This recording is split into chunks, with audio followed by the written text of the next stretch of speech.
It makes a little over 50 grand a year. I spend about an hour a month on it, maybe. Jeez. Zero concept or understanding of coding. I got exposed to expiring domain auctions. I was like, oh my gosh, hang on. Callers.com. I mean, look at that domain. You can build some call tracking application. Golftour.com. Yes, these domains are interesting. It's like, this is like the key to the entire website. I didn't like my livelihood dictated by someone else. I'd work 9 to 5, and then I'd come home and work on these projects in the evening. What are the tools in your tool belt that you can't live without?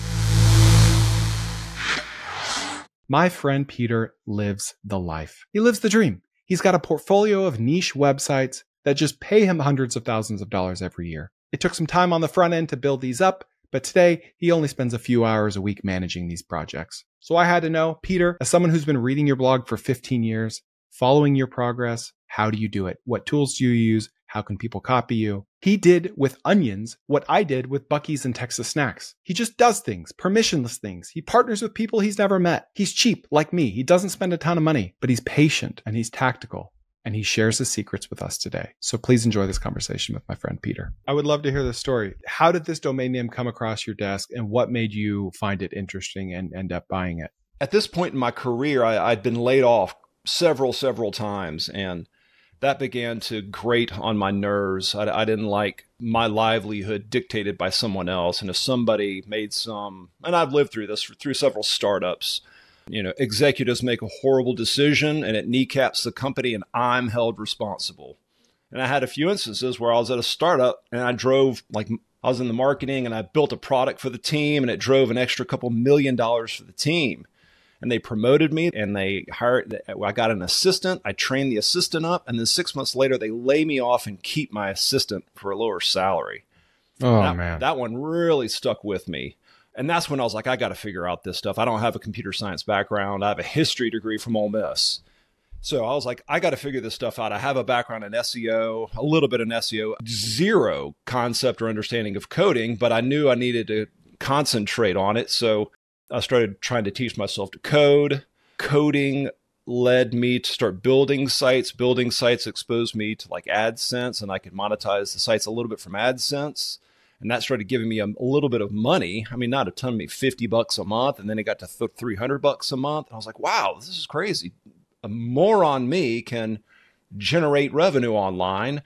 But there were small, like piecemeal projects. And the more I kept building, at some point, and I always have to think back on how I got exposed to expired domains. I was building sites and I realized it might be faster just to acquire a site. What's stopping me from going into Google, typing in some high traffic search term, reaching out to the owner to see if they want to sell the site to me? In my head, like, there's nothing stopping me from doing that. So I started attempting to do that. I'd reach out. And for some strange reason, tourism seemed fun. So I'd search tourism terms, Aruba. Who'd show up for the term Aruba? Buying sites, do you mean buying domain names that are just sitting dormant? No, full operating websites that look like kind of mom and pop design. Maybe they were built in Dreamweaver and they hadn't been updated in 5 or 10 years. But they were ranked number 2 or 3, or maybe number 1 in Google for the term Cancun or some travel-based website. And I could see within, on AdSense, Google typically gives you around 70% of that click value. So I was like, well, tourism terms are quite expensive. They're $1, $2, $3 a click. So if I built out a tourism-based website and somebody clicks on $1 ad unit, I'll get 70 cents per click. That's pretty darn good. And heck, I can go down to Aruba or go to Cancun or go out west on a vacation. So I started building these small kind of travel-based websites. It didn't feel like work. It was just like vacation. I'm building vacation websites. And there's some arbitrage in here because the owners of these websites don't know that the cost per click is higher.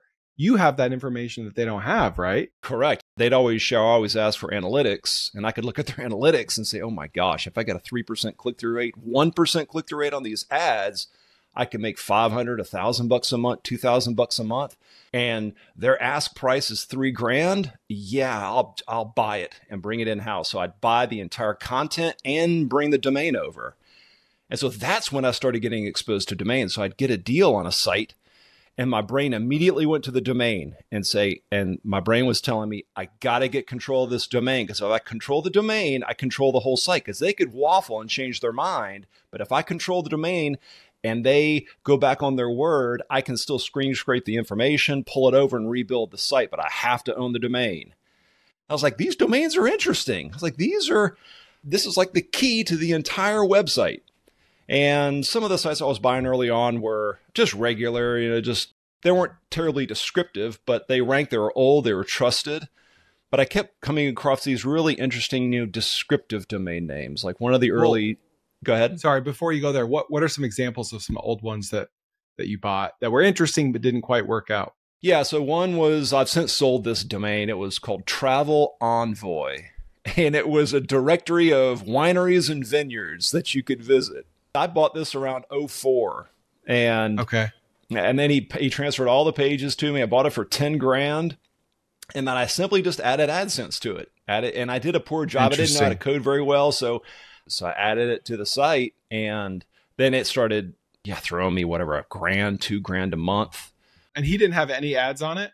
0 ads, nothing on it. So you bought it like as a business / website, and that wasn't even on his radar. All you did was plug ads on it and wait. I plugged ads, AdSense ads on it. And I had one affiliate thing, and that actually worked pretty well. There was this cool map of all the like wine varieties, where they're sourced from. And this guy had signed up for an affiliate deal. And so if you go back in Internet Archive, you'll see this ad up on the top right-hand side. You can pull it way back. Yeah, go 2004.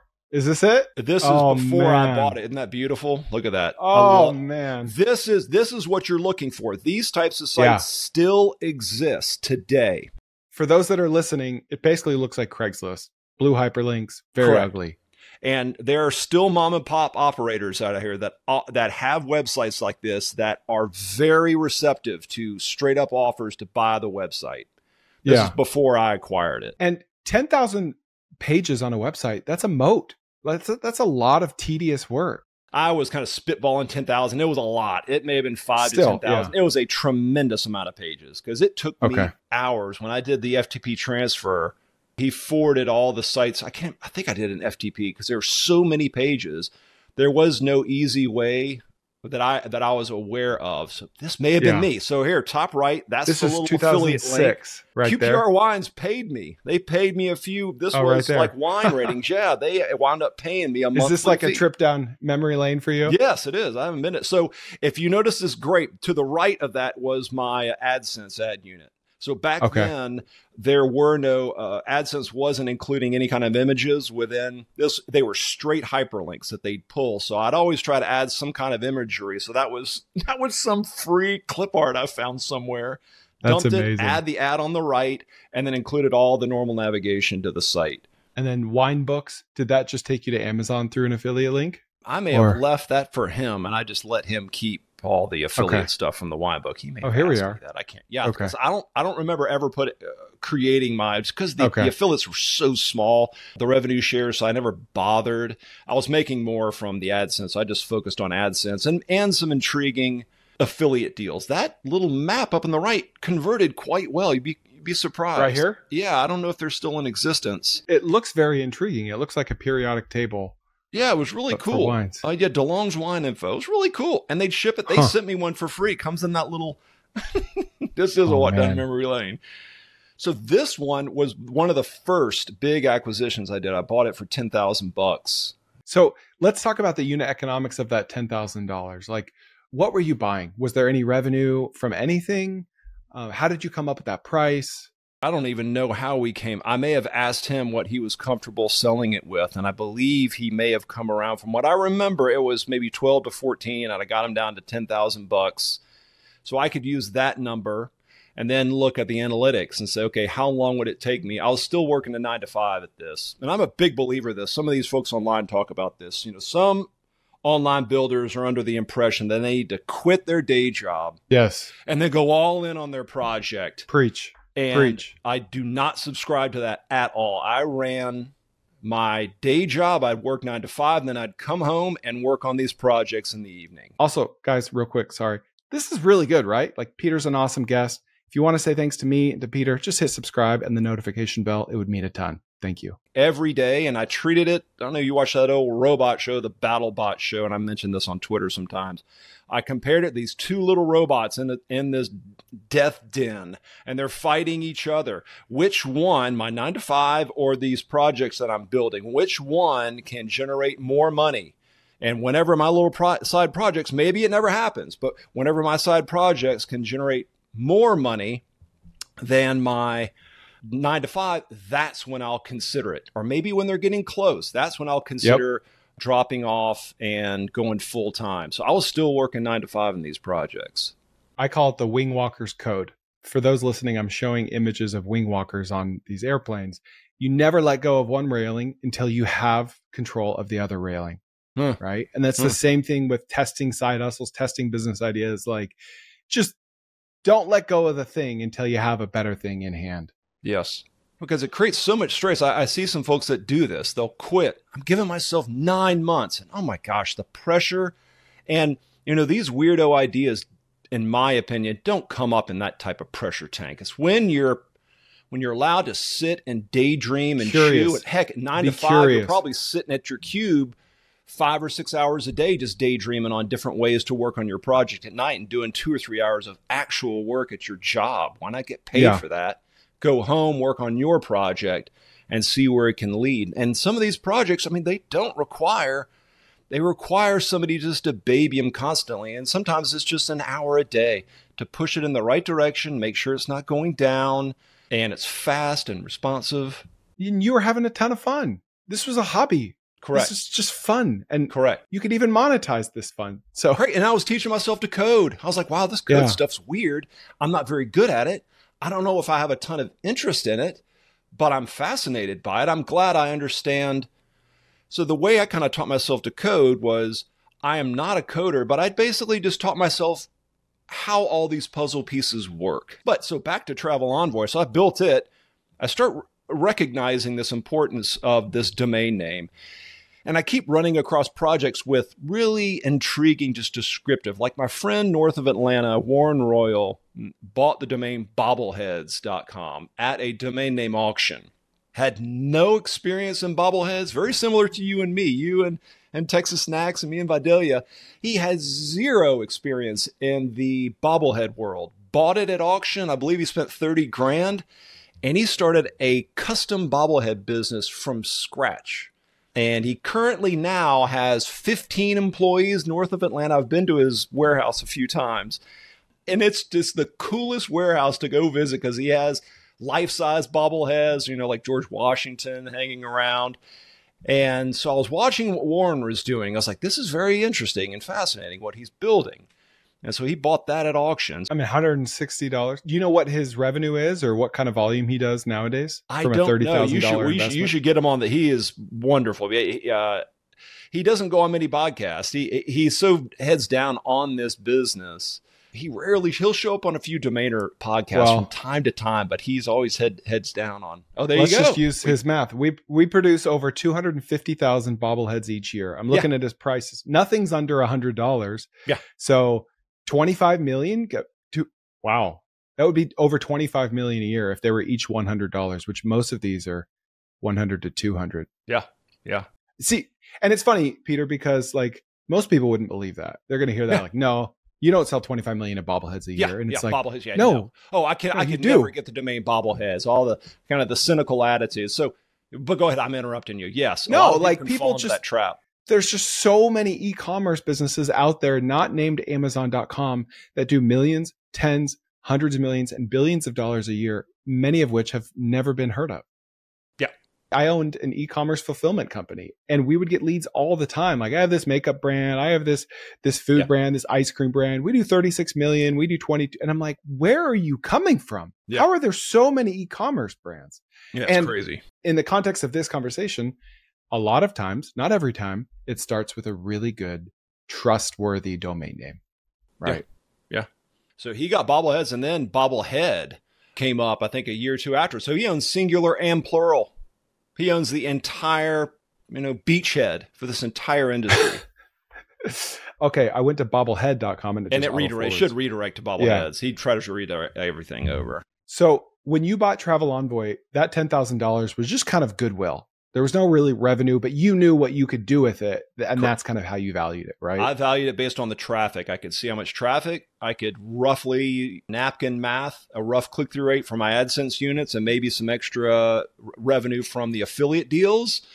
And I thought I could pay it off within 6 to 9 months, and I wound up paying it off within 6 months easily. Oh my gosh. A lot of people are watching this, and I know what they're thinking. A lot of them are thinking, well, this isn't relevant anymore. Like, you just can't reach out to site owners. And like, are you kidding me? It's 100% still relevant. Is AdSense brand new? No, of course not. But there's even more arbitrage opportunities. I just bought a bunch of trees for my front yard, and I wanted to buy them here, close to me. So I went to the website to try to shop around. Cool. This is their website. I love it. I love these kind of websites. Puckettsnursery.com. And I saw it and I'm like, I want to buy this business. And I go in the business and like the gentleman helping me is like 83. Awesome. And they have this prime real estate. They've been there for 40 years. Wow. You can't shop online. You don't know what their inventory is. They don't answer their phone. And it's like, of course, this is a much more expensive version of what we're talking about, but arbitrage opportunities will always exist. And when you and I are 80 years old, people are going to be buying sites from us.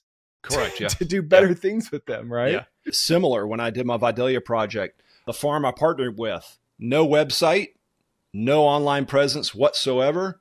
So when I started recognizing these domains were quite interesting, I was like, well, that's fascinating. How do I get a domain like Warren has, like bobbleheads.com? I wasn't able to register them in 95. It's 04 at this point. I was like, I missed my opportunity. I didn't have any opportunity to buy these domains. The window's closed now. And I rarely ever think from that perspective, but I kept digging through. And at some point I got exposed to the expiring domain name market. And I think you're familiar with it. If somebody doesn't renew a domain for whatever reason, the domain goes back to the registrar and the registrar puts it up for auction for open bid. And roughly every day, 50 to 100,000 domain names expire. So it's a tremendous amount of inventory that you can sift through. Because at first I tried to buy, so this is more of a marketplace. What's a good, GoDaddy Auctions is one of the biggest. So they built their own auction platform to sell domains within there. So if you just do, I think it's auctions.godaddy.com. Yep. Shows some of within the expiring side. So go to advanced search right there.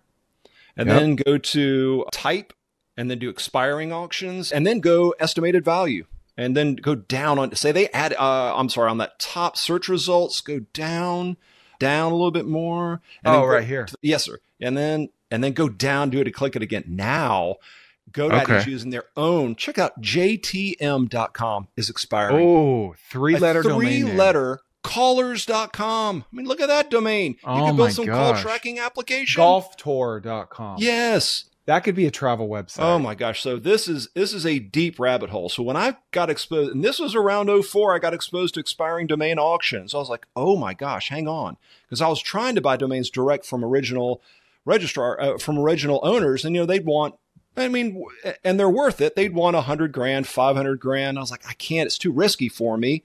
And I found this. This is simply a patience game. If you simply sit and wait. Crownmolding.com. Look at that cool one. Dude, you could buy all the interesting crown molding that the world has to offer. You could sell crown molding on your website. Directly from the manufacturer. You don't have to have a big warehouse. Dude, you could do the recycled crown molding out of old historic homes. Yes. Oh, man. I know. So this is where I started looking at them, not really with the intention of building. I was looking at them from maybe I buy them and flip them. Maybe I try to buy them and make some AdSense money off of them. But then some of these other names, crown molding, would pop up. And then they'd start inspiring me to build something. I was like, crown molding? Oh my gosh. Rentmyhouse.com. Yeah. And so I started doing this every single day, and I'd buy some. I'd buy one, build a small site, figure out how to monetize it. Maybe it had existing traffic. Maybe it had direct traffic. Maybe it had a previous identity to it, and figure out ways to build on that. So I'd build a few there, but it was more piecemeal efforts. And I was like, man, I'm getting tired of doing these small. I'd rather wait and find a big one that expires. And maybe just wait. I'm not in a hurry. I'll just sit maybe and hang out and just monitor this thing every single day and wait for an interesting domain that expires. And that's when duderanch.com popped up. It popped up.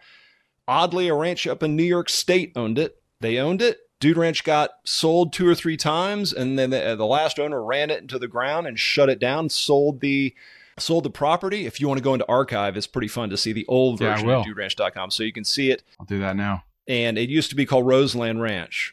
And so they own the domain. They used to advertise on Wheel of Fortune and Jeopardy. No way. Yeah, I'll have to forward you the tweak. I found one of the ads that they had, so I reposted it on my Twitter feed somewhere. Here's another one. It looks Roseland Ranch Resort. And if you scroll down, you'll see usually they'll have, oh, you may have seen us on Wheel of Fortune. This is 2003 with that. Oh, here it is. Yeah. It's before. So this expired and went up for auction in 2009. Okay. So I waited. When I made that decision that I was going to sit and wait, and almost like catbird seat, and almost just empty mind, and just wait for something to pop up that's expired that inspires me to build. I like that's my first version. I built 2009, and I built it. Yeah, even this looks awesome though. I mean, I built it on WordPress. So at that point, I'd gotten exposed to WordPress.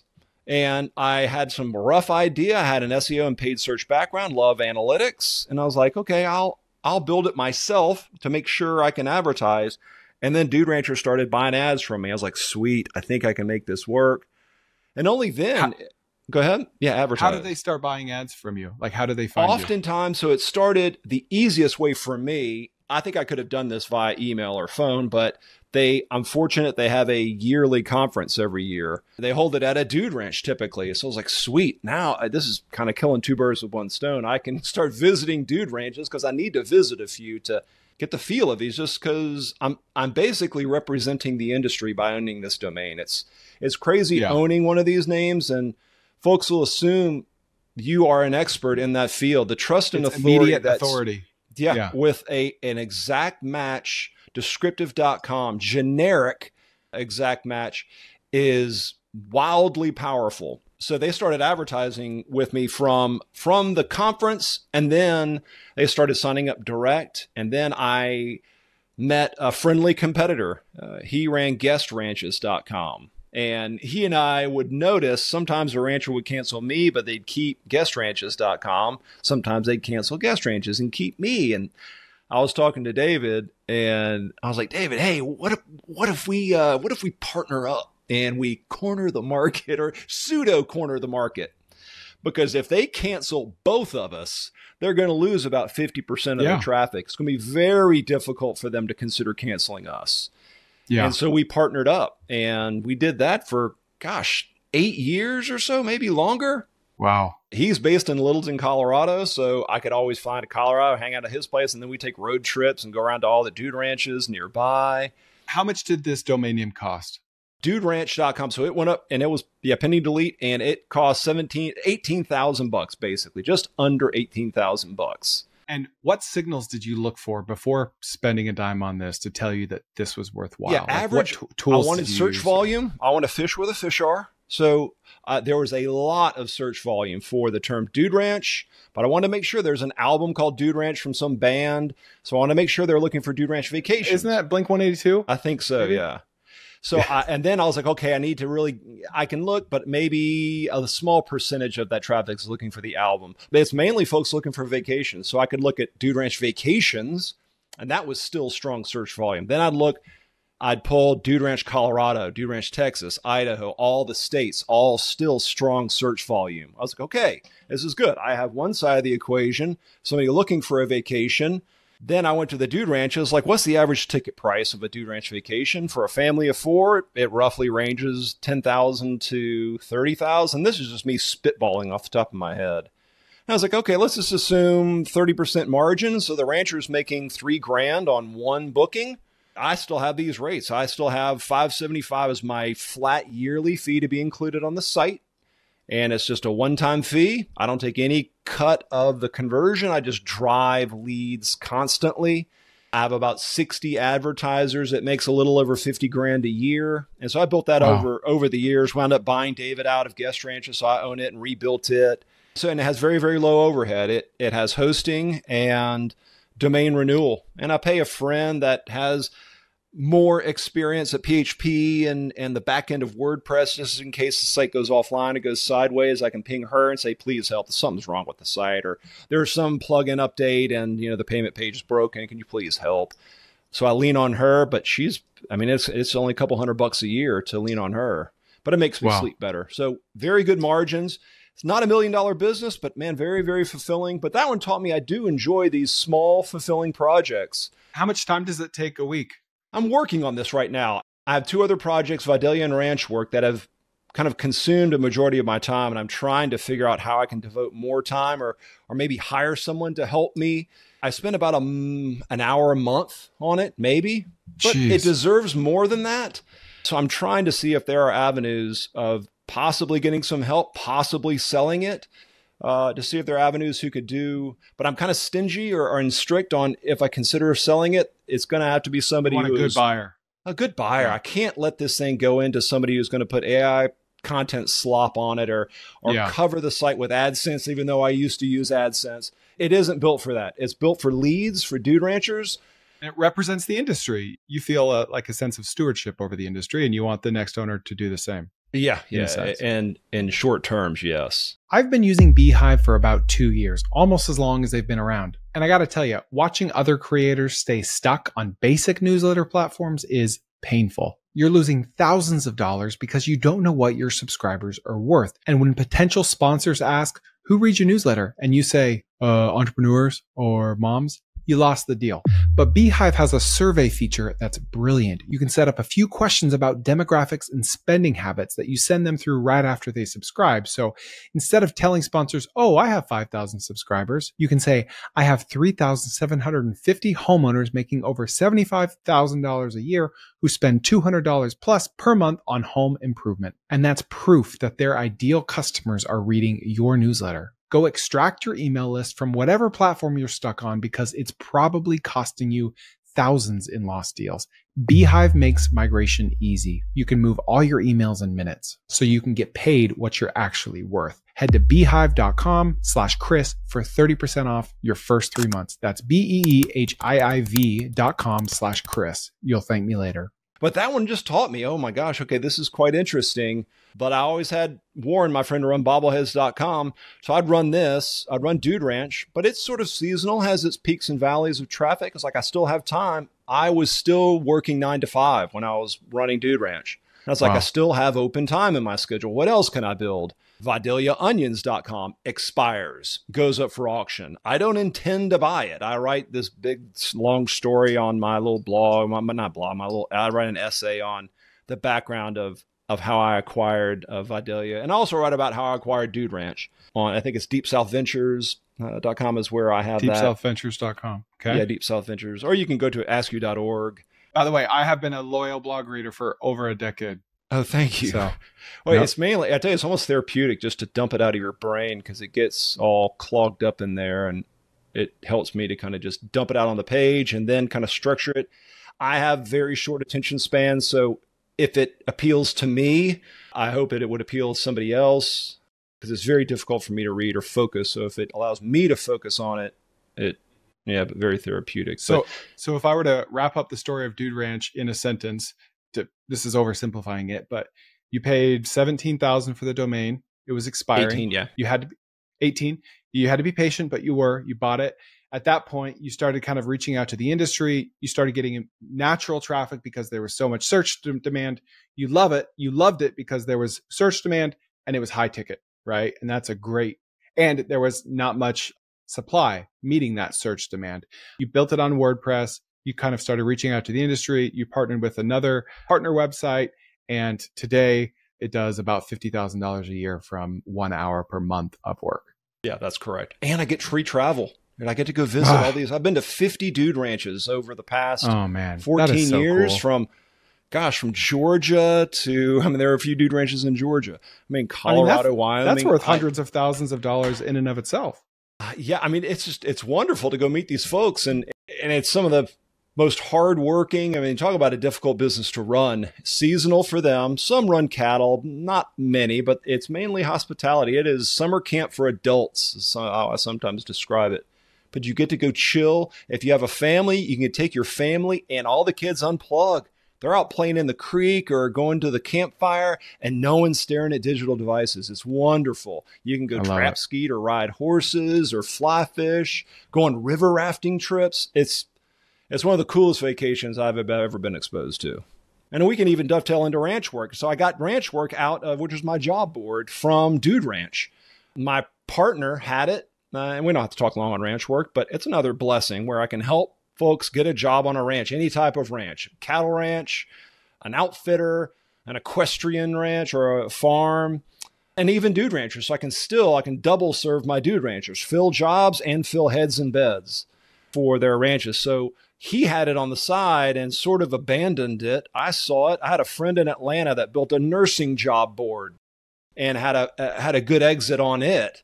Shane had a good exit on his nursing job board. I searched around on WordPress and there were some off-the-shelf themes for job boards on WordPress for like $60. So I bought an off-the-shelf job board theme, hacked it up on the back end to be just better architecture for SEO, got it on a super fast server, and then started sourcing jobs from dude ranchers first, and then sourcing them direct from ranchers, maybe on their website.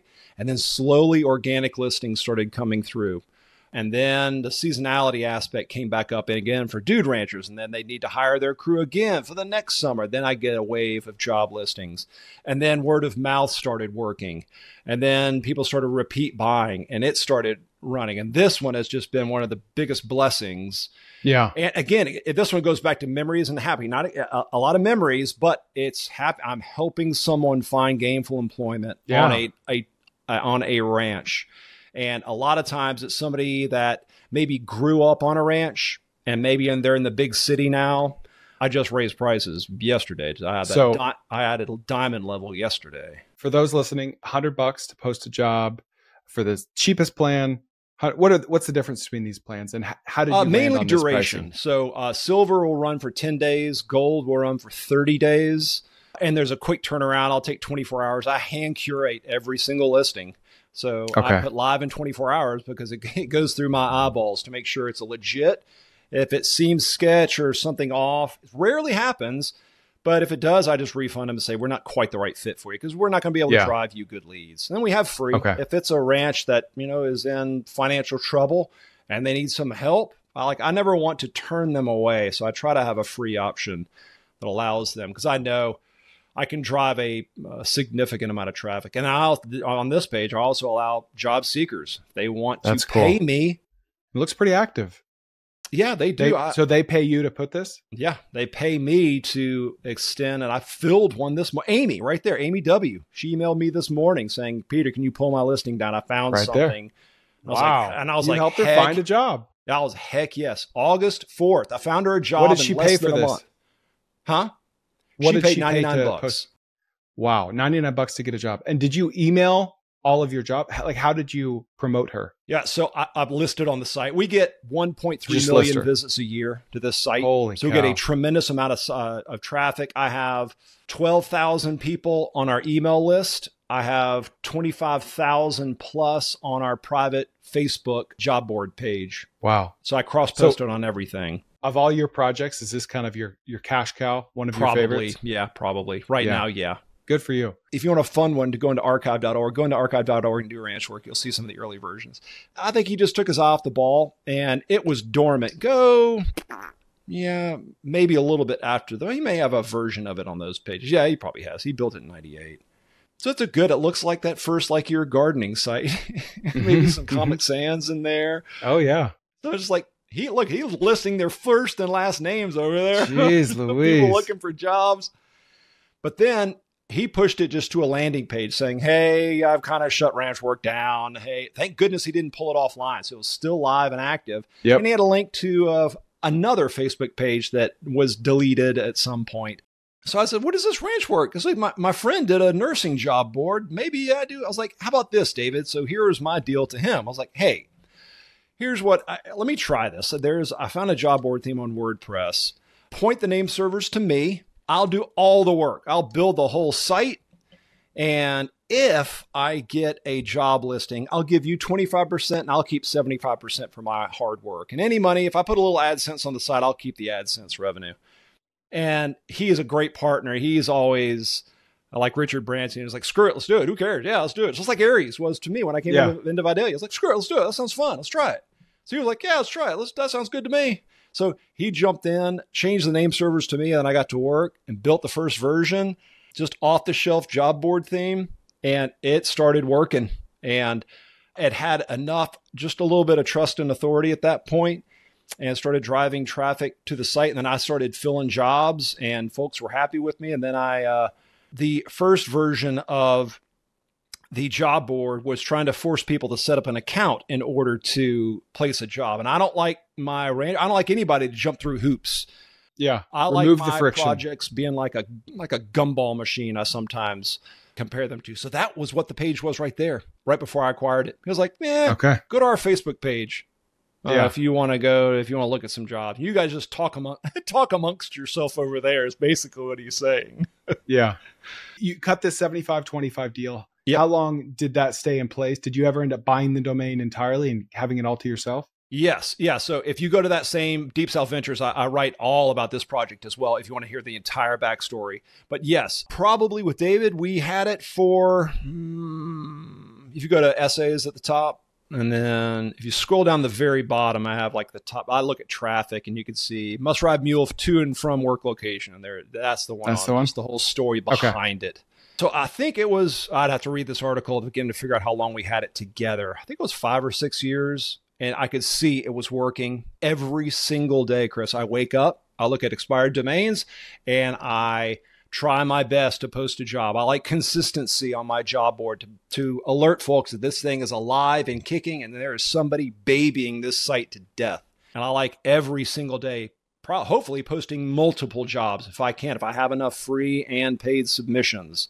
So after 6 years, David needed some cash. So I was like, hey, how about I buy it from you? I think it was 10 grand. I have it in that article.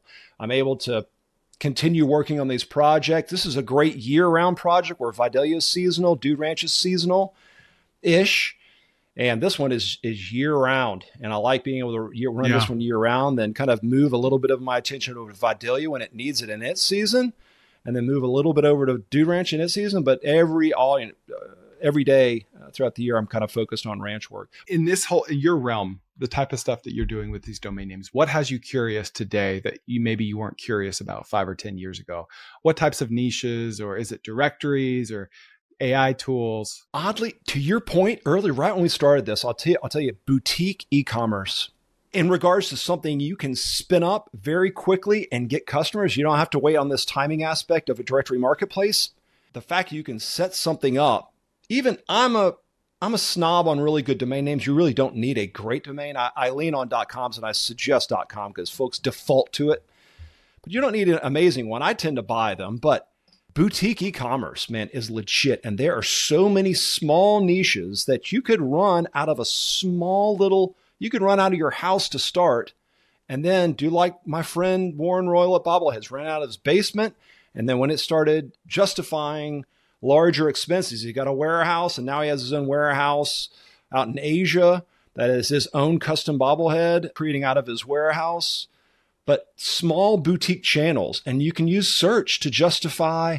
And it's funny, I've been leaning on a lot of social stuff for Vidalia, and man, it's powerful.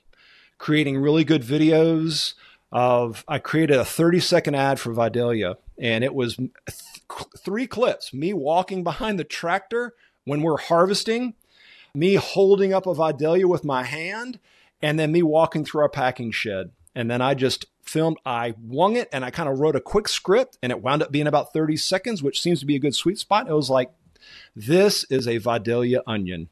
They're custom, they're boutique onions, only grown in Georgia, and we are a Vidalia farm. We can ship it direct to your door. Consider us, click the link in bio if you want to try one of these little special treats. What are some other examples of boutique e-commerce outside of the Bobbleheads example that you've seen or heard of recently? Oh gosh, man, I've seen like this cool one. I don't even know the name of the business. It was like, what is that the little red pull truck for kids that kids get in? but it was like a Ritz-Carlton version of like a pull behind for kids to sit in that you can pull them behind. Like a Red Ryder wagon? Little Red Wagon. I don't know why that name didn't come to my head. Little Red Wagon, but it was like a Maserati version of a Little Red Wagon, like individual seats, cup holders, fancy, and you could pull your kids around in it. And this guy was running that business. Oh, I was man. like, are you what? And that sells so well with ads, too. Oh my gosh. And his multi-million-dollar business selling these custom high-end Little Red Wagons. And to your point earlier, I was like, are you kidding me? I was like, yeah, it would do really well in social, and you can pull kids behind it. It sort of looked like that.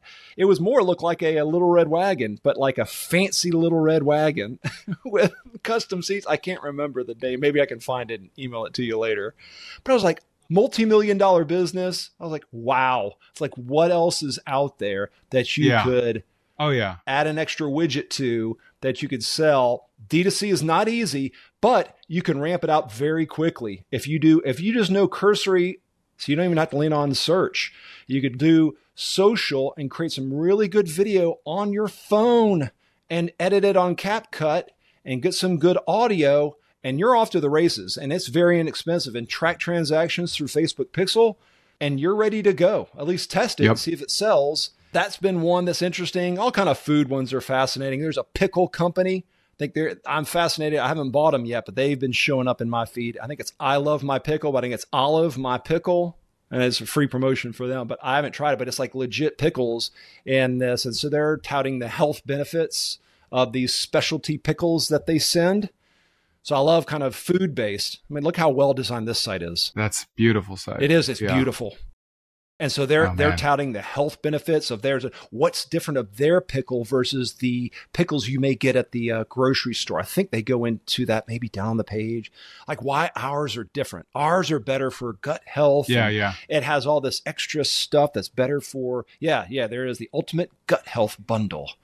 Okay. All right. So let's talk onions. So this one was an accident. I monitor expiring domains virtually every single day. It's just like my morning paper. I just pull it up. I started doing it, and I just found I never stopped because they're so fun. Because it's just like you and I were doing, just looking through the list. Like, oh my gosh, Chris, crown molding. You can do that. Is a legit business, by the way. Somebody wants to go bid on that. That is a legit. You could go from new or crown molding from a historical home. I may share that on Twitter here in the afternoon. You should, and it only has 8 bids. So 8 bids. I mean, look at the traffic isn't exact. Scroll up to the top of the page. I can't remember which column.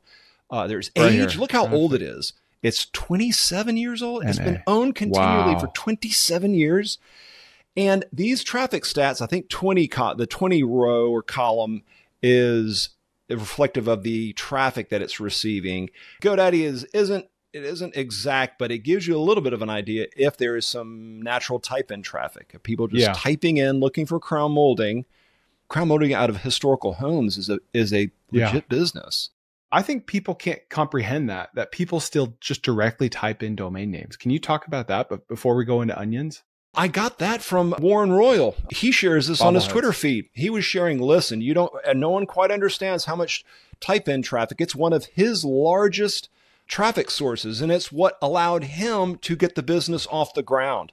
So when he started it, I think virtually all of his traffic was people typing in the term bobbleheads into the browser bar, not going through a search engine and adding .com at the end and coming direct to his site. And when he started, he had 3 bobbleheads that he was selling by thirds, drop shipping them. And it was before Obama, Hillary, and someone else. I can't remember. He had 3 McCain. Okay. And he sold 3 bobbleheads. Oh, yeah. And he was selling them out of his basement. And he started selling them out.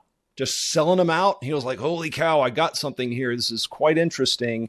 He started sharing the fact, and some of the old school domainers always share this, but it was neat to see it because he was sharing live or just actual screenshots from his Google Analytics on direct traffic from a site that had never been developed, no backstory, no inlinks, and you could see it was just direct traffic. SEO really hadn't gained any traction yet. And so I was like, okay, this direct is real. When I got Dude Ranch, right out of the gate, I was getting 30 to 50 visits a day from people typing in Dude Ranch and typing. Someone wanting a $5,000 vacation. Correct. So I was like, wow, okay, what I'm finding here with these great domains is if I get a good descriptive one, it gives me some tailwind right out of the gate. So I don't have to fully rely on paid search, Google ads, or Facebook ads. I can if I want, but if I want to keep my spend low, I can rely on just the typed in traffic from this wonderful domain and figure out, maybe ask the customers, what are you looking for? Maybe I'm providing a product and they aren't purchasing it. And I can say, well, maybe they're looking for a service. Let me maybe offer a service out here. So I got that from Dude Ranch and I started seeing it. I was like, wow, this is a longer term. It's not even as good as Bobbleheads, but I'm still getting type in traffic from this domain. I was like, okay, type in traffic's real. No one really studies it that much, but it is real. And when Vidalia came up, it's a longer term. Vidalia is tougher to spell. I was like, I realize it might get a little bit of type in traffic, but again, I didn't intend to buy it. So I was watching it I was curious about it. It was up for auction. I was probably working on Dude Ranch, and I had a different browser tab open looking at the auction. I thought the domain was going to sell for like $5,000 to $6,000 at auction. So the bid was around $2,000. So I was going in, I was like, I'll throw in $2,100. It was like 2,000. So I just threw in, I think it was 2,100, 2,000. Somebody else came at 2,100. I was like, I still think this is worth $5,000 but I posted in 22 and expecting to be outbid, and no one outbids me. And I was like, oh no. I was like, okay, I don't have 2,000. I do have 2,000, but man, I'll be eating peanut butter and jelly sandwiches for the next month. I was like, oh no. And so there's a timer in these auctions where it's counting down. I was like, oh God, are you serious? Like nobody else is going to bid on this. And then it counts down and expires, and I win it. And I was like, crap, man, I don't want to spend $2,000. It may take 5 years for me to sell this. Was this the most expensive one that you had bought up to this point? Dude Ranch I bought it direct. So this was after Dude Ranch. Yeah, I bought Vidalia after Dude Ranch. Yeah. Okay. Gotcha. Yeah. So Dude Ranch was one of the most expensive. Travel Envoy I bought for $10,000, but it was a fully developed site with a lot of traffic. Dude Ranch was a blank slate, just the domain. Yeah. And then I built the business around it. But then I bought it and I was like, oh, I'm just going to forget it. Just throw it into my portfolio and keep working on. Maybe I'll let it sit and resell it for a profit one day. Possibly. Maybe I'll put it up for a for sale page. I never put it up I just put it in, just try to forget about it that I bought it. But it did. This was the only project I had that just kept needling me.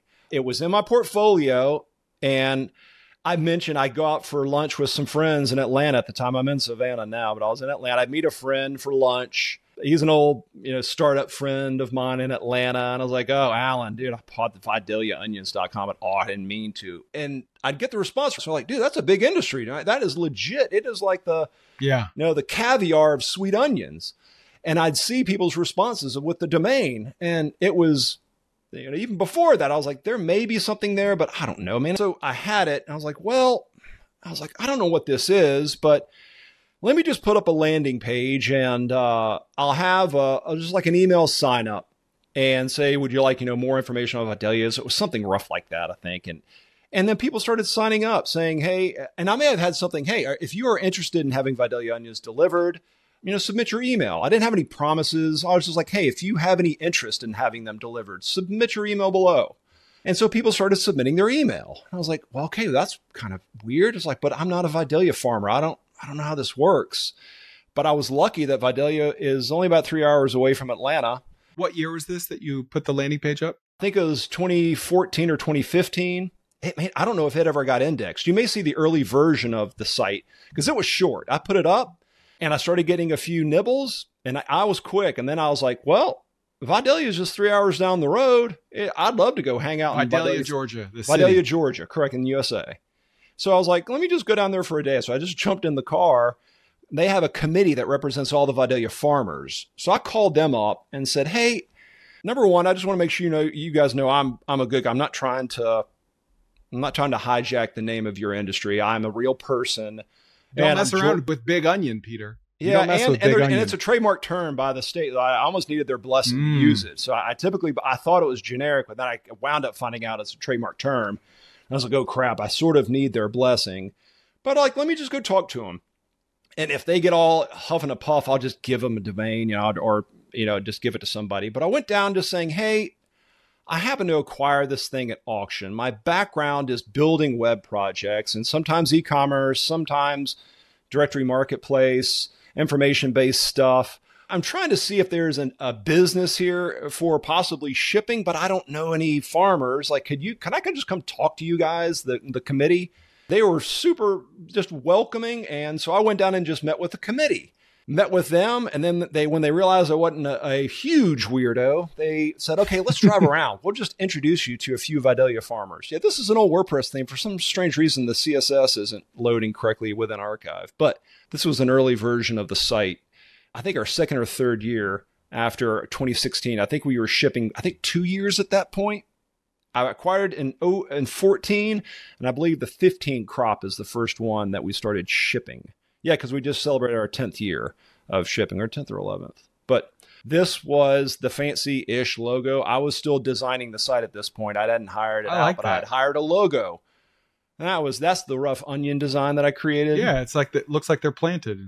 I did that bad design, but it's just the rough design that I included. And that's the front. The old name of the site of the farm was M&T, and my partner bought the farm out, so he changed the initials to A, and his name's Aries, and Megan is his wife. So they changed the name of the farm to A&M Farms. Mm.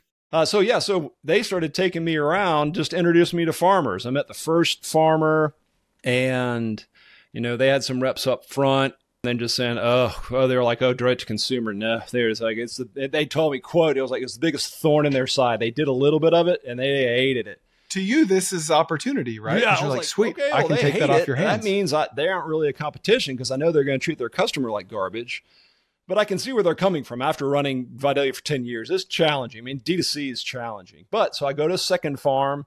They were standoffish. And then I went to Aries' third one, and we met a few others, but I went to the Aries. He got it immediately. He was like, yeah, I get it. And he was the general manager at that point. He was like, yeah, I get it. You want to ship? I was like, yeah, I got the site. I haven't even built a really full version of the site yet. I was like, here's what I can offer you. I have the name of the industry, and I can promote your name, M&T at the time. I'll build you a website for free. You don't have to pay me a penny. And then let's just see if we can ship some onions. And I was like, do you have boxes? Do you have storage? Or I didn't even understand the concept of, because we have climate control storage, which allows us to ship throughout the summer. I just had to ask, like, do you have boxes already here? Do we have to order? So we already had boxes, a packing shed, and storage. So he has a crew in the packing shed that can pack for us. So I can just focus on front end and operations and marketing, sales, and social media.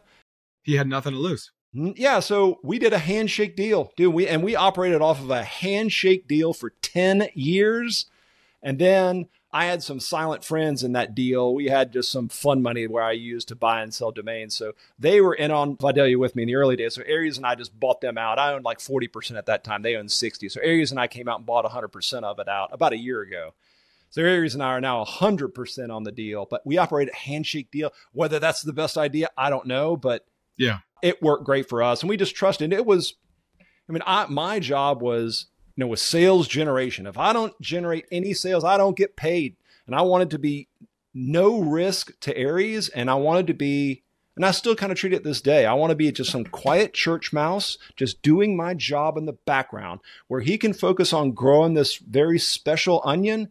And I'm doing my job, and he doesn't have to worry about me. And I don't want to give him any drama, but I give sometimes feedback if the customers, and he wants to know if an onion was damaged. Sometimes it's tough for us to see if an inner layer of the Vidalia is rotten. It's tough to see on the grading line. So the feedback from customers is always helpful if we know it's a certain variety of Vidalia.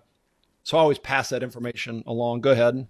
How does the split between you guys look as far as the revenue is concerned? We're still working that out right now. It's just we run the business, I pay all the expenses, and at the end of the year, we figure out how much cash he needs and how much cash I need, because I'm kind of the employee of the business. And so we'll just figure out some spread. I mean, we've already hit 100,000 pounds, which is a new record for us this year, 100,000 pounds shipped. And it's weird on the revenue side, because I know you're always good on jumping into revenue numbers and stuff, but it's weird for farmers. I rarely share like revenue numbers like that, because it's interesting hanging around farmers. It's similar to the dude ranch industry. I don't want to call it tacky, but it's just like farmers, they don't think in that frame of mind. This is their way of life. That's what makes it pure. And it's such a humble and rewarding, industry. And yes, revenue is very, very important. So what I decided from an early point in that industry, I was like, I'll just share how much we ship every year. And you can figure, do your own math. You can figure it out. But we ship 100,000 pounds, and we've done that just by, hopefully, we are not the cheapest option around, but we try our best to take care of our customers. And we ship. UPS has done a great job with us. So the farm manages all the fulfillment and the Correct. logistics and stuff. And you're just on the website stuff. Quick question. What if there were a private community out there of people that were building businesses based on this podcast? Well, I just made it. And it's only for business starters and business builders. It's called TK Owners. And it's basically like having me and 100 other business geniuses as your business partner. Also, there's going to be exclusive new trends, growth hacks, business ideas, and a database of everything I've ever talked about. You'll find thousands of startup case studies. You'll have weekly Ask Me Anythings with me while I'll answer your questions directly. You can join now at tkowners.com, link in the show notes. Okay. I'm website. I have the UPS. Yeah, so I have, websites on WordPress. And then I have Shopify for the transaction, ShipStation to manage the boxes going in and out. I have a bad tendency of putting too much on my plate. So next year we have a lot to do in our off season. We have a crew now in our packing shed where I'm going to try to, because I'm still doing customer support, Chris. And it about broke my brain this year. So I'm going to have to delegate, but I can step away from the screen and go hang out with these farmers that have they're so friendly and just have a wonderful perspective on the world and what's important, and not slowing down, but understanding, farming, you have to slow yourself down, and it slows my somewhat frantic brain. It forces me to slow down. Like most people don't realize that you can have both. Like business doesn't have to just be business and money and profits and numbers and spreadsheets. Like you can feel good about what you do as well. And I'm hearing like two big unlocks in your brain. Number one was 2 decades ago when you're like, oh, I can make money for myself. Interesting. Yes. Yeah. And then it was kind of like, oh, I can actually take pride in what I do and not just move pixels around on a screen all day. Oh, very interesting. And it just makes for a fulfilling life, right? Yeah. And building kind of these humble projects where I rarely set goals. I'll just build a project that seems to have opportunity and it's very similar to that Bill Walsh book. The score is going to take care of itself. I don't have any goals. I don't have some stretch goal for Vidalia on, we need to hit 120,000 pounds next year. We just rinse and repeat and start again next season to make sure the crop is taken care of and see where it takes us. If we take care of our customers and we have a fast site, an easy way to order, and if we ship quickly and we give them a great onion, then they should come back. I don't need to set some stupid goal because some guru told me I need to set goals. I always compare it to almost like nature. Like, some big redwood isn't setting up some goal to be 200 feet tall by this. It just grows every single year. And when it's done and its top, it stops. Maybe then the branches start going out. And so we may hit a top for Vidalia, and then maybe the branches are maybe some interesting partnerships that you become more loyal with your customers. More loyal. Maybe there's an interesting social aspect to it. We could get some customers through the social channel, or just growing slow and treating my projects almost like kind of a farming aspect of just slow growth. Let them go as fast as they want to go. I'm just the dork behind the screen that is trying my best to oversee everything and lightly push it in the right direction. And that seemed to work well with me over the years. So I was like, I'm just going to stick with it. There's no reason to change. It works great for me. I think people set goals because it makes them feel like they've already accomplished something, right? So if I set a goal, then I've done something. Well, no, doing something is the goal. Like that's what you have to complete at the end of it. But just writing something down is good, but sometimes it gives us a false sense of accomplishment. And we're like, all right, now I can move on. And then we don't actually do the goal, which is the whole point.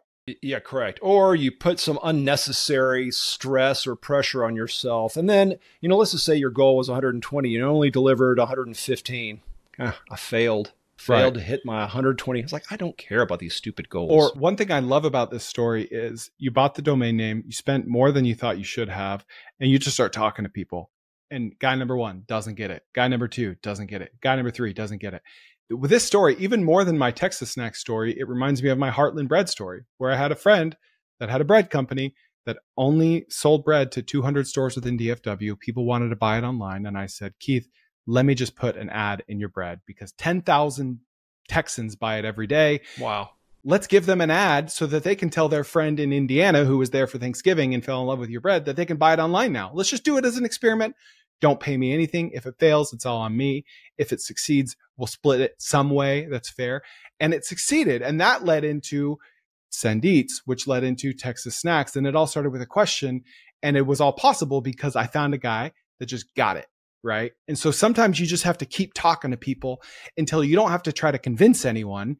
Because sometimes we think of sales as convincing someone, but we just need to find the person that just gets it and that just gets us. And they just basically say, shut up. I got it. Let's try to do something here. Right. Yeah. It's a magical thing. And then another similarity is his online sales from me were like 3% of their overall sales, but it was like 30% of their margins because it was direct to consumer. I have to think in your sense, you're probably a small percent of their total volume, but they're not selling through a distributor and then a grocery store. They're selling direct to consumer. So they love you. And we have a direct relationship with our buyers. So they lose the customer when they sell through the chains, and they sell, I mean, they sell millions of pounds. And much higher margin. And we have a direct relationship with them. And that's been tons of fun, but, it is just, trying small things and not beating yourself up if something doesn't work, is what you learn early when you start doing this iterative process and building projects. I sometimes call it, some failure callus. It doesn't hurt anymore. You keep doing it enough, you keep failing enough, a callus is going to form. And then the future failures, it doesn't matter. It just flows off and you're right on to the next project because it doesn't hurt anymore. And that's what I kept doing. I kept building and things would break or get burnt down or it'd get de-indexed or it just wouldn't work. It wouldn't make any money. And I wouldn't necessarily beat myself up. I was like, let me just try another project, see where this one goes. But then slowly a path started to emerge, but it took years. I mean, it was 04 is when I started. I got Dude Ranch in 09. So that was 5 years of just tinkering and figuring out what models might work well for me. And I didn't buy Vidalia until 2014. What was the story of finally buying onions.com? How much did that cost? And did it move the needle much on your traffic? It was more of a vanity. So my friend Warren at Bobbleheads, at first it went up for auction. So I saw it. I'll try to give the short version of this. So this was Vidalia had already gotten some traction, and I was tweeting about it, saying, just sharing what these weird projects and sharing it on Twitter just to share it. And the domain went up for auction. Somebody had it, and I think they put it on Flippa. And I saw it, and I was like, I don't sell onions. I sell Vidalia onions. It's a boutique product. You can only grow it and ship it and sell it from here in Georgia. I don't sell onions. I sell Vidalias. I don't sell a commodity. I sell this, boutique product. And I was like, it went up for auction, so I just didn't buy it. Somebody else bought it with the idea that I wasn't watching the auction, that they could get it and flip it to me. So they buy it for, I can't remember, it was 17 or 18,000, maybe 18,000 bucks. It's in name bio but they bought it for 18. Like a day or two later, they email me, hey, Mr. Askew, we just happen to own this high-end domain name. And I was like, I was watching that auction. I'm not interested. And then I'm sure dang it. That was my whole business plan. They were like, I'm sure they were like, dang, I thought I was going to be able to flip it to him for 50 or something. Yeah. So it sits on there. And so about 6 months later, it goes back up for sale on Flippa. The highest bid it gets is like $5,000. Doesn't even hit the reserve. I see it and I'm like, okay, that's interesting. They put it up for sale, I think on Biz Buy Sell. Almost no takers. They put it back up again on Flippa with a high reserve. And that's when my friend, I was at a domainer conference and I passed my Warren Royal and he was like, hey, you see that onions.com? And I was like, yeah, Warren, but I don't sell onions. I sell Vidalias. He was like, I get it. But I understand there's one time in our lifetime that domain is going to be for sale. One time. That in this reasonable range of price right now. The next time it's for sale, it's going to be $100,000, $200,000, $500,000. Yeah. If you have an interest in that domain, this is your opportunity to get it. And I was like, yeah, I guess I didn't think about that. I was like, you're right. I was like, I don't have a purpose for it right now. And that's what was holding me back. And I was like, I don't have a purpose for it. What do I do with it? And then my answer was, I don't care. I was like, who cares? Just see if I can buy it. Maybe I get it for a little bit less than 18 he bought it. So he had reached out to me. So I just emailed him direct. I was like, hey, I saw your thing on Flippa. I'm interested, but I can't make the numbers work. Can you do whatever, like 10 or 12 on this? He was like, I can do, what he did the negotiation thing. And he came down to 15. I was like, hey, if you could do like 14 or 15,000, I think we came to 15 and he paid escrow fees, which are $200. So it was 14,800. And so I bought it for 14 and I didn't really have an idea what I was like, let me just buy it, see what happens. I'm pretty sure it's going to have solid type in traffic. And it does. It's 50 a day, maybe more people typing, but it's a little bit of everything. It gets some from the Satire website. They own The Onion. They own onion.com. I own Onions with a plural. So I get a little bit of from them, but honestly, the biggest purpose of that site, it may have a further purpose 2 or 3 years from now, because we may branch out into organic Peruvian onions. But honestly, the biggest thing it's served right now is Aries. So Aries has his email, is aries@onions.com.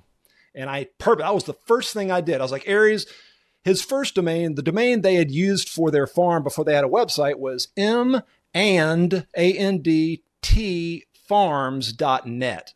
And I was like, Aries, I hate your email address. Let's just get you a better email. I'll get you aries@onions.com. And so we set him up an account at Fastmail and hooked it up to onions.com. And then, I'd go over probably at least once a month, in season, probably 2 or 3 times a month.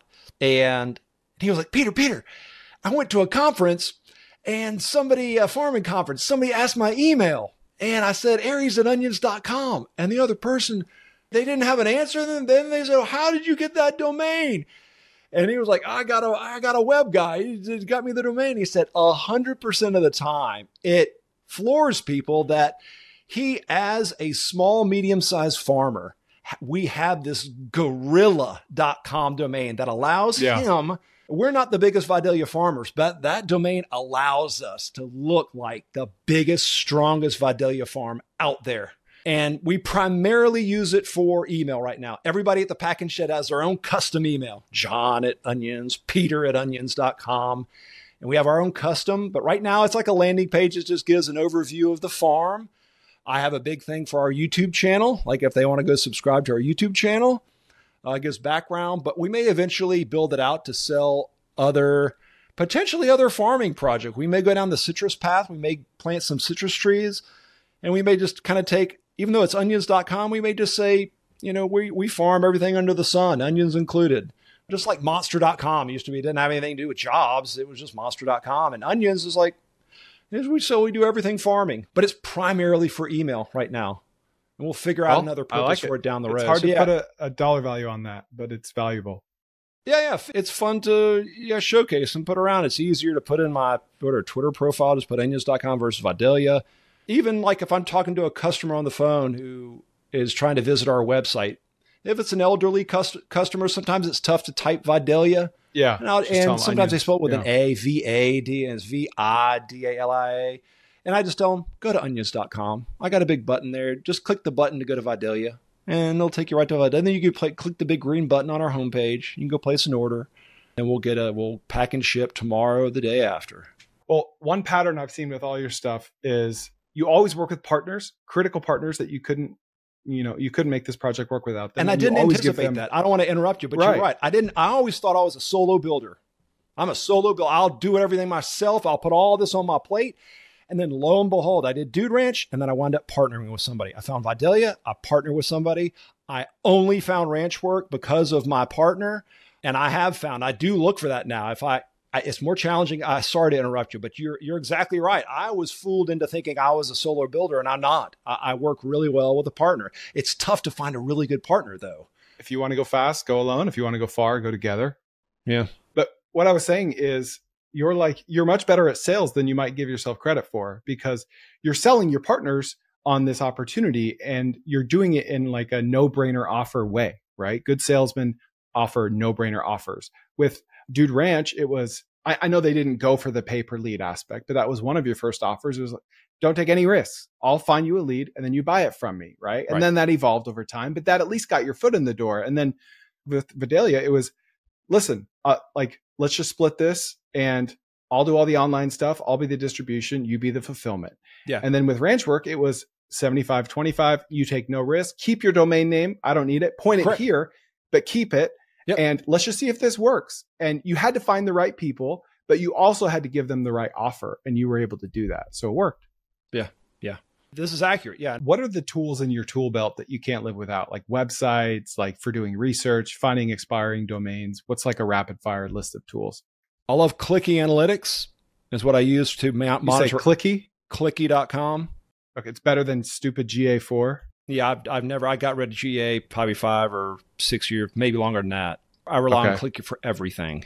SEO and paid search were very beneficial to me. Learn the basics of SEO. It can still ignore what everybody's saying about, artificial intelligence SEO. It all leans on the same principles, in my opinion. It's still going to rank and pull up content that matches your niche. I don't use a ton. I have Shopify for the transaction for Vidalia, ShipStation to manage our tens of thousands of orders every single year, because I got to make sure these things land and our customers get it. And I'd like to find out that the box has been lost before the customer realizes that the box has been lost. So I can ask UPS or just ship them a make good before it even lands and then even recognize that the original box was lost. What about like for looking at domain traffic and expiring domains? Is GoDaddy Auctions your go-to for that? If an old domain that was registered in 95 has failed to renew, it pops up. It does not pop up over at GoDaddy. It only pops up at Namejet or SnapNames. So I'll look at GoDaddy, Namejet, SnapNames. Namecheap created their own auction platform to auction their own names. So they have their own. Those three and Dropcatch. I use domains as an inspiration to build. I tried to build on ideas first, and I never seemed to get anywhere. When I shifted my perspective to build and be inspired by domains, things started working. I was like, look, I'll just use the trust and authority from this name, see if I can build something and let it do some of the heavy lifting. And I can be the dude behind the keyboard. I like to say the same thing. I like to start with like a marketing channel and then work backwards from that. And that's essentially what you're saying, right? Your domain name is the grandfather of your marketing channel. And you start there and then work backwards. Correct. Other tools, let's see it. So those are the primary from the expiration process. There's a site called Expired Domains. Is it .net? I'd use it sometimes, but it's a fire hose. Let me pull it up and make sure I have the domain. It's a .net, expireddomains.net. And it is just almost a wall of text on the website, but you can set up a free account. There's no cost. And they do searches across properties. So you can do searches across Namejet, SnapNames, GoDaddy, Namecheap, sometimes Dropcatch, and try to see if a name pops up through those. I'm kind of old school. I just go direct. I just go to Dropcatch, see what's up there, go to GoDaddy and see what's up there. Do you think directory businesses are still viable today in the age of AI? Yes. Dude Ranch is a good example because my site's providing photographs, video, background information. So the photographs have been helpful and they want a kind of a trusted source to look at. What I'm seeing, my traffic's up almost 40%. It was 39% year over year on that project. And my rebuild helped, but AI is helping as well because AI is making suggestions on here are some ranches, but hey, here's duderanch.com. It's a pretty trusted authority. You can also go search on dude ranches with pickleball that are an hour away from a major airport. AI is kind of the Cliff Notes version. They can kind of point you in the right direction. I don't know if they'll ever be. If there was a directory business for sale that was in my price range, I would seriously consider acquiring it and looking into the numbers to see if it might fit into my portfolio. But I'm pretty happy with my little 3 projects. Dude Ranch has such interesting social media potential, and I'm not doing a very good job promoting it from that aspect. So I'm trying to see if there might be an interesting person to either buy the whole thing out or it's so low touch for me. You can tell I love the industry and I'm enamored with it, and I don't mind keeping it if there's a good partner who can help either write content, do great social media that has experience with that, and doesn't mind going visiting some of the ranches and kind of getting feet on the street. You're at Searchbound on Twitter, deepsouthventures.com for your blog. Where else can people find you? Askew.org is kind of ORG. ASKEW? Yeah, askew.org. It's kind of just the little homepage. Links to some of my essays that I've written, links to projects, links to failed projects that I've built. Most importantly, things I've tried, domains I've bought and donated. I bought olemiss.com and donated it to Ole Miss. That's amazing. Yeah. Roll Tide. All right, Peter. Well, thank you. This was awesome. No, I appreciate the invite. All right, what'd you think? Please share it with a friend, and we'll see you next time on the Koerner Office.